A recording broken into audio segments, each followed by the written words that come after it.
കല്യാണ വീട്ടിലൊക്കെ നമ്മൾ തലേ ദിവസം പോയിട്ടുണ്ടെങ്കിൽ നെയ്ച്ചോറിൻ്റെ കൂടെ ഒരു ചിക്കൻ കറി നമുക്ക് കിട്ടാറില്ലേ? ആ ഒരു ചിക്കൻ കറി നമുക്ക് വീട്ടിലുണ്ടാക്കി നോക്കാം.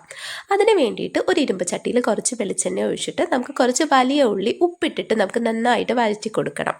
ഇത് നന്നായിട്ട് ഒന്ന് കുഴഞ്ഞു വരുമ്പോൾ അതിലേക്ക് കുറച്ച് കറിവേപ്പില പച്ചമുളകും ഇട്ടിട്ട് നന്നായിട്ട് ഒന്നും കൂടെ വഴറ്റി കൊടുക്കുക.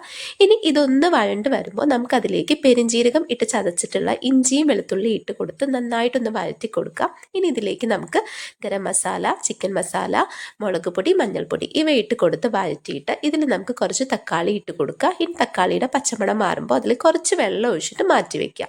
ഇതൊരു കുക്കർ എടുത്തിട്ട് അതിൽ കുറച്ച് വെള്ളം, അതേപോലെ കുറച്ച് ചിക്കൻ മസാല, ഉപ്പ് ഇവ ഇട്ട് നന്നായിട്ടൊന്ന് വേവിച്ച് ഈ വേവിച്ച വെള്ളം നമുക്ക് നേരത്തെ എടുത്ത് വെച്ചിട്ടുള്ള ഉള്ളി മസാലയ്ക്ക് ഒഴിച്ചു കൊടുക്കുക. ഇതൊന്ന് പേസ്റ്റ് രൂപത്തിലാവുമ്പോൾ നമുക്കതിലേക്ക് വേവിച്ച ചിക്കൻ ഇട്ട് കൊടുത്ത് കുറച്ച് മല്ലിയില ഇട്ട് നന്നായിട്ടൊന്ന് കുറുക്കിയെടുക്കുക.